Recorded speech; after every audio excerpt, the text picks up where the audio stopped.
Hey everybody, Paul here to look at how we can solve for an exponent using logarithms. This is what we ended our last video with, was this equation, 9 to the power of x equals 27. And what we said was, if you convert this into its log form, you get the following. Log base 9 of 27 equals x. And the trick to making this make sense is realizing that this is a number. It's just not a number that we know, but it's a number that we can calculate. Now, if we had our TI-84 calculators, there's ways to do it on that. We don't have those right now, so we're going to use a website. This website is in your classroom, and it's just called a logarithm calculator. So we're going to take the logarithm or the log of 27. The base is going to be 9, and we're going to calculate, and that's our answer, 1.5. That's the value of this expression right here. And so what we get is 1.5 equals x.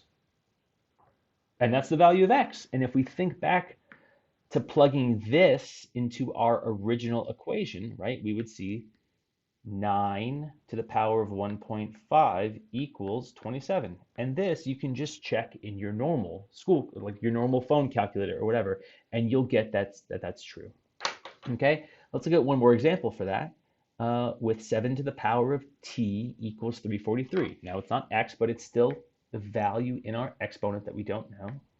We convert this to the log form, and we get log base 7 of 343 equals t. And notice now the t again is now by itself. Now what is log base 7 of 343? Let's use our log calculator to check it out, right? So we take the logarithm of 343 and the base we saw was 7 and we calculate and we get 3.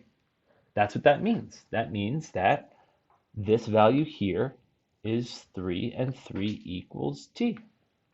And if we were to take this and go back to our original equation and do 7 to the power of 3 equals 343, well, that's true. 7 to the power of 3 is 343. You can check it with your calculator, and therefore we know that we were correct, right? So we're solving for the exponent. Now, you can do this even if you have more complicated equations. So here's a fairly complicated equation. 95 equals 3 times, just to be clear, that's a multiplication symbol, right? 3 times 4 to the power of x minus 1. Ooh, okay, let's go through this, right? So we're solving, so we're therefore going to be using the steps of operations, and we're going to be working kind of in this reverse order. So here we have a subtraction, and here's multiplication, and then here is like this power. And it's not really the same thing as this right here, right? This exponentiation, because we're not going to use roots. So one of the things we kind of think about is that this to the x is really kind of in exponents. And so it kind of lives like in the parentheses, right? It's kind of in the parentheses part of the steps of operations. So once we get to that part, that's what we're going to have to work on over everything else, right? For now, let's just start working outside in. So we're going to start by undoing subtraction, which we do with addition. We add 1 to both sides. Great. This side cancels out, and we're left with 96 equals 3 times 4 to the power of x. Okay, now to undo multiplication, we're going to use division. So we divide both sides by 3. This canceled out, and we are left with 96 over 3 is 32. 32 equals 4 to the power of x, right?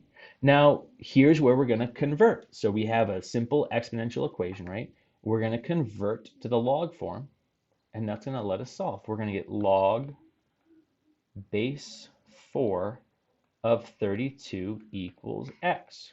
Great, our x is now by itself. All we have to do is evaluate this side of the equation. Let's see what we get. So we'll do logarithm of 32, and the base is 4, and we calculate, and we get 2.5. So therefore, we would say that x is equal to 2.5. And if we take this value and we go all the way back to our original equation and plug it in for x, right, we would get the following. We would get 95 equals 3 times 4 to the power of 2.5 minus 1. And if you take this whole thing and you plug it into your calculator, you get 95. And you would get 95 equals 95, which is correct.